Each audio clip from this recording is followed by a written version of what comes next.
Hey everybody, Dr. Diane here, and in this video we're going to talk about the microbes of the gut and how they directly impact mental health. So we're going to look at different mechanisms.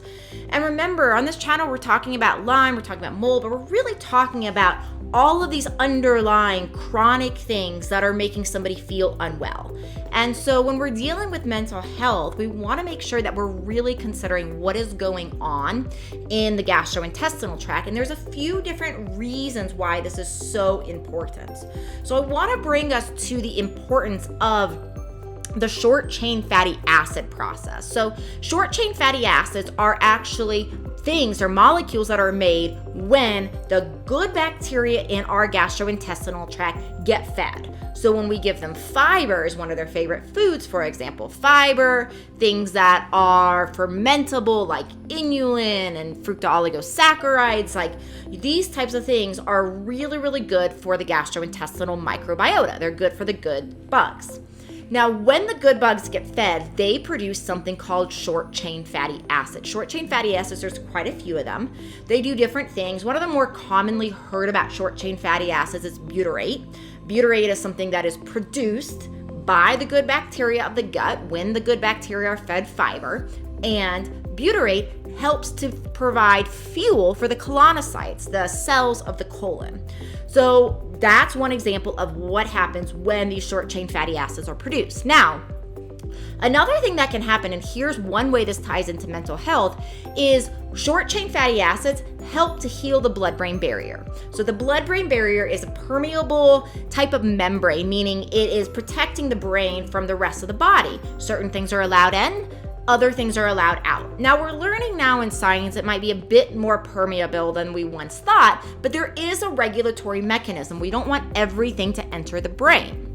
And so one of the things that happens with mental illness is we can get toxins, we can get infections, we can get things into the brain that are not supposed to be there, and that makes the brain inflame and not function as well. So we need to heal the blood-brain barrier. One of the things that can heal the blood-brain barrier is short-chain fatty acids. So having a healthy gut helps to stabilize the brain in order for us to actually regulate what comes in and out. Another thing that we know about the gut is that we make serotonin and dopamine. So we make a good amount of our serotonin. Almost all of our serotonin comes from the healthy bacteria of our gut and our gut function and all of that. We also make dopamine in our gut. So that's another connection of the gut and the brain. And so serotonin and dopamine are happy hormones. They stimulate mood and reward and all these wonderful things. And it's been a little bit debatable around how much serotonin that we make in our gut, for example, actually gets into our brain, right? How permeable is this membrane? But now, like I said, we're seeing in science that this membrane is maybe a little bit more permeable than we once thought. So it may be that the neurotransmitters, that things like serotonin and dopamine that are produced in the gut may actually be getting into the brain after all. So that's, these are a couple of huge mechanisms that can be really impacting things.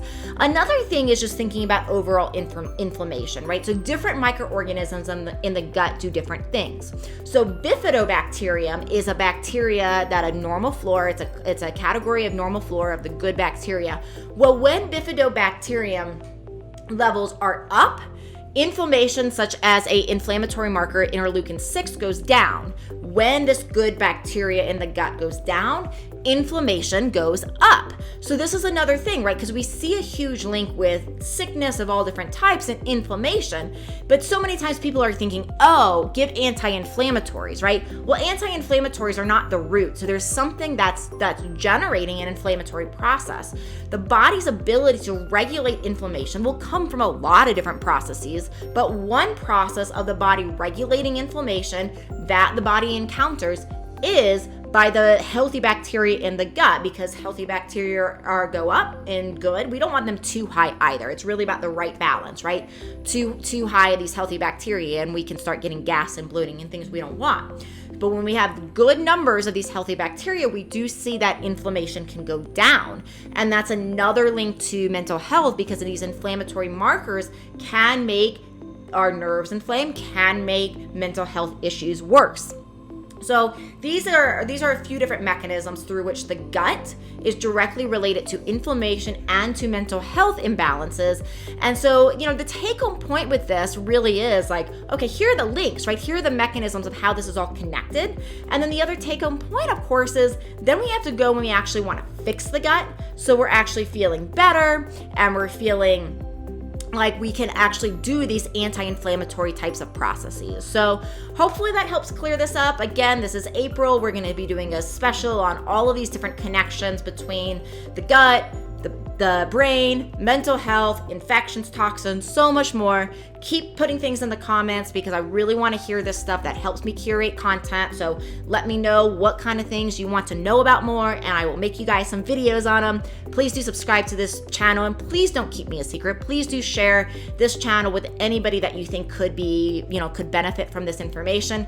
It really does help my mission of getting this information out there when you share me with your friends and family. All right, everybody, see you next time.